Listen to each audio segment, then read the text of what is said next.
Hi അസ്സലാമു അലൈക്കും. ഇന്ന് ഞാൻ കാണിക്കാൻ പോണത് ഞങ്ങളുടെ പെരുന്നാൾ ദിവസത്തെ വിശേഷങ്ങളാണ്. അപ്പം നമുക്ക് വീഡിയോ കണ്ടോക്കാം. അപ്പോൾ ഇതാ കാക്കും കുട്ടിയും പെരുന്നാൾ നിസ്കാരത്തിന് വേണ്ടി പള്ളിയിലേക്ക് പോവാണ്. പെരുന്നാൾ ദിവസം ഞങ്ങൾ ചിക്കൻ ബിരിയാണിയാണ് ഉണ്ടാക്കിയിട്ടുണ്ടായിരുന്നത്. റൈസ് കുക്കറിലാണ് ഞാൻ ബിരിയാണി ഉണ്ടാക്കുന്നത്. അപ്പോൾ ഇതാ പാത്രമൊക്കെ ചൂടായ ശേഷം അതിലേക്ക് എണ്ണയും അതുപോലെ സൺഫ്ലവർ ഓയിലാണ്. സൺഫ്ലവർ ഓയിലും അതുപോലെ നെയ്യും ഒഴിച്ചു കൊടുക്കുക. അത് നന്നായിട്ട് ചൂടായ ശേഷം അതിലേക്ക് പട്ട, ഗ്രാമ്പു, ഏലക്ക ഇട്ട് കൊടുക്കുക. ഞാൻ തിളപ്പിച്ച് ഊറ്റുകയല്ല, ഞാനിങ്ങനെ ചോറ് ഇങ്ങനെ വറ്റിച്ചെടുക്കുകയാണ് കേട്ടോ. അതാണ് എനിക്ക് കൂടുതലായിട്ട് എളുപ്പമായിട്ട് തോന്നൽ. പിന്നെ റൈസ് കുക്കറിലാവുകൊണ്ട് ഞാൻ ഇങ്ങനെ തന്നെയാണ് ചെയ്യാറുള്ളത്. ഇനിയിപ്പോൾ അത് നന്നായിട്ട് ഒരു സ്മെല്ല് വന്നതിന് ശേഷം അതിലേക്ക് വലിയ ഉള്ളി ഇട്ട് കൊടുക്കുകയാണ്. വലിയ ഉള്ളി ഇട്ട് കൊടുത്തതിന് ശേഷം നന്നായിട്ട് മൂപ്പിച്ചെടുക്കുക. ഇനിയിപ്പോൾ നമ്മൾ വെള്ളം ഒഴിച്ച് കൊടുക്കുകയാണ്. റൈസ് നമുക്ക് 1/4 വേവാണ് ആയി കിട്ടേണ്ടത്. എന്നാലുള്ളൂ ദമ്മിടുന്ന സമയത്ത് കറക്റ്റ് വേവായി കിട്ടുക. ഇനിയിപ്പോൾ അതിലേക്ക് ആവശ്യമായിട്ടുള്ള ഉപ്പിട്ട് കൊടുക്കലാണ്. എന്നിട്ട് നല്ല രീതിയിൽ ഇളക്കി കൊടുക്കുക. ഇനിയിപ്പോൾ മൂടി വെച്ചിട്ട് തിളക്കുന്നത് വരെ വെയിറ്റ് ചെയ്യുക. അപ്പോഴേക്കും അരി കഴുകി വെള്ളമൊക്കെ വാർത്ത് വെച്ചിട്ടുണ്ട്. ഇപ്പോൾ വെള്ളം നല്ലോണം തിളച്ചിട്ടുണ്ട്. ഇനി അതിലേക്ക് അരി ഇട്ട് കൊടുക്കുക.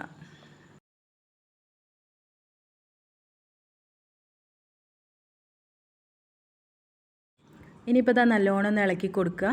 എന്നിട്ട് മൂടി വെക്കുക. ഇനിയിപ്പോൾ നല്ലോണം തിളച്ചിട്ടുണ്ട്. ഇനി ഇത് റൈസ് കുക്കറിലേക്ക് ഇറക്കി വെക്കുക.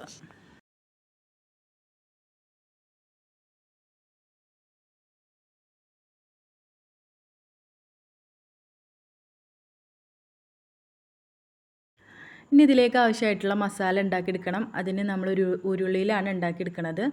ഉരുളി ചൂടായ ശേഷം അതിലേക്ക് നെയ്യ് ഒഴിച്ചു കൊടുക്കുന്നുണ്ട്. അതുപോലെ തന്നെ സൺഫ്ലവർ ഒഴിച്ചു കൊടുക്കുന്നുണ്ട്. ഇപ്പോൾ എണ്ണ നന്നായിട്ട് ചൂടായിട്ടുണ്ട്. ഇനി അതിലേക്ക് അണ്ടിപ്പരിപ്പ്, മുന്തിരി ഇട്ട് കൊടുക്കുക. അണ്ടിപ്പരിപ്പും മുന്തിരി പെട്ടെന്ന് ആയി കിട്ടും. അത് നല്ല രീതിയിൽ ശ്രദ്ധിച്ചിട്ട് വേണം. പെട്ടെന്ന് തന്നെ കോരിയെടുക്കണം. ഇനിയിപ്പോൾ ഇതിലേക്കുള്ള ഉള്ളി പൊരിച്ചെടുക്കലാണ്.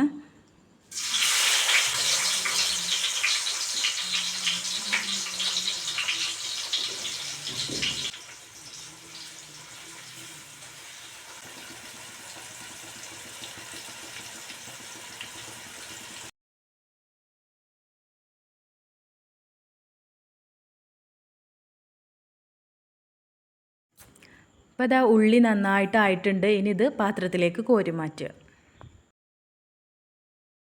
ഇനി ഈ എണ്ണയിൽ തന്നെയാണ് നമ്മൾ മസാല ഉണ്ടാക്കിയെടുക്കുന്നത്. അപ്പോൾ അതിന് വേണ്ടി നമ്മൾ ഉള്ളി അതിലേക്ക് ഇട്ട് കൊടുക്കുക. ഇനിയിപ്പോൾ ഉള്ളി നന്നായിട്ട് വാടി കിട്ടണം.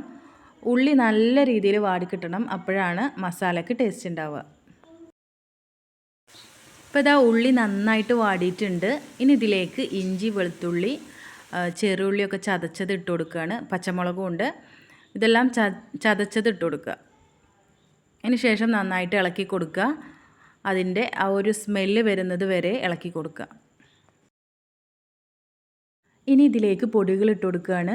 മഞ്ഞൾപ്പൊടി, മുളക് പൊടി, കുരുമുളക്, അതുപോലെ തന്നെ ചിക്കൻ മസാല. ഇത്രയും ഇട്ട് കൊടുത്തതിന് ശേഷം നന്നായിട്ട് ഇളക്കി കൊടുക്കുക. ഇനി ഇതിലേക്ക് തക്കാളി, അതുപോലെ മല്ലിച്ചപ്പ് ഇട്ട് കൊടുക്കുക. എന്നിട്ട് നല്ല രീതിയിൽ ഇളക്കി കൊടുത്തതിന് ശേഷം ചിക്കൻ ഇട്ട് കൊടുക്കുക. ഇനി ചിക്കനിലേക്ക് ആവശ്യമായിട്ടുള്ള ഉപ്പിട്ട് കൊടുക്കുക. ഇനിയിപ്പോൾ കുറച്ച് ഗരം മസാല ഇട്ട് കൊടുക്കുന്നുണ്ട്. എന്നിട്ട് നല്ല രീതിയിലൊന്ന് ഇളക്കി കൊടുക്കുക. ഇനിയിപ്പോൾ ഇതിലേക്ക് തൈര് ഒഴിച്ച് കൊടുക്കുക. നല്ല രീതിയിൽ ഇളക്കി കൊടുത്തതിന് ശേഷം ഒരു 20 മിനിറ്റ് സിമ്മിലിട്ടിട്ട് വേവിച്ചെടുക്കുക. അതല്ലെങ്കിൽ അടി പിടിക്കും.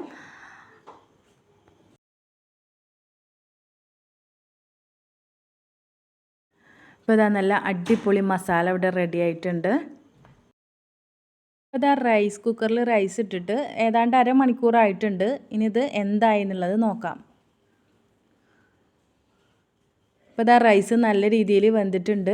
മുക്കാൽ വേവേ ആയിട്ടുള്ളൂ. നമ്മൾ അതിനനുസരിച്ചാണ് വെള്ളം വെച്ചിട്ടുണ്ടായിരുന്നത്. അപ്പോൾ നമുക്ക് ആവശ്യമായിട്ടുള്ള വേവ് കിട്ടിയിട്ടുണ്ട്. ഇനിയിപ്പോൾ ഇതാ ഇത് ദമ്മിടലാണ്. ദമ്മിടാൻ വേണ്ടിയിട്ട് നമ്മൾ കുറച്ച് ചോറ് ഈ പാത്രത്തിലേക്ക് മാറ്റിയാണ്. ഇപ്പോൾ ഇതാ പകുതി റൈസ് നമ്മൾ ഇതിൽ നിന്ന് കോരി എടുത്തിട്ടുണ്ട്. ഇനി ഇതിലേക്ക് കുറച്ച് ഗരം മസാല ഇട്ട് കൊടുക്കുക. അതുപോലെ തന്നെ നേരത്തെ നമ്മൾ മാറ്റി വെച്ച അണ്ടിപ്പരിപ്പ്, മുന്തിരി, ഉള്ളിയൊക്കെ പൊരിച്ചെടുത്തത് ഇതിൻ്റെ മുകളിലേക്ക് ഇട്ട് കൊടുക്കുക. മല്ലിച്ചപ്പും ഇട്ട് കൊടുക്കുക. എന്നിട്ട് എല്ലാ ഭാഗത്തേക്കും ആക്കി കൊടുക്കുക. അതുപോലെ തന്നെ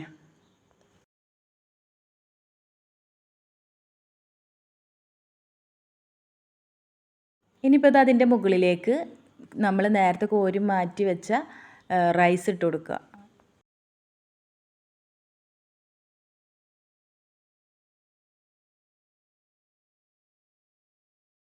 അപ്പോൾ അത് റൈസ് എല്ലാം നമ്മൾ അതിൻ്റെ മുകളിലേക്ക് ഇട്ട് കൊടുത്തിട്ടുണ്ട്. ഇനി നമ്മൾ മസാലയാണ് ഇട്ട് കൊടുക്കുന്നത്. മസാല കംപ്ലീറ്റ് ആയിട്ട് അതിൻ്റെ മുകളിലേക്ക് ഇട്ട് കൊടുക്കുക. അപ്പോൾ നേരത്തെ നമ്മൾ റൈസ് മുക്കാൽ വേവേ ആക്കി എടുത്തിട്ടുണ്ടായിരുന്നുള്ളൂ. അപ്പോൾ ഈ ഒരു മസാലയിൽ കിടന്നാണ് ബാക്കിയുള്ള വേവും കൂടി ആയി കിട്ടുക.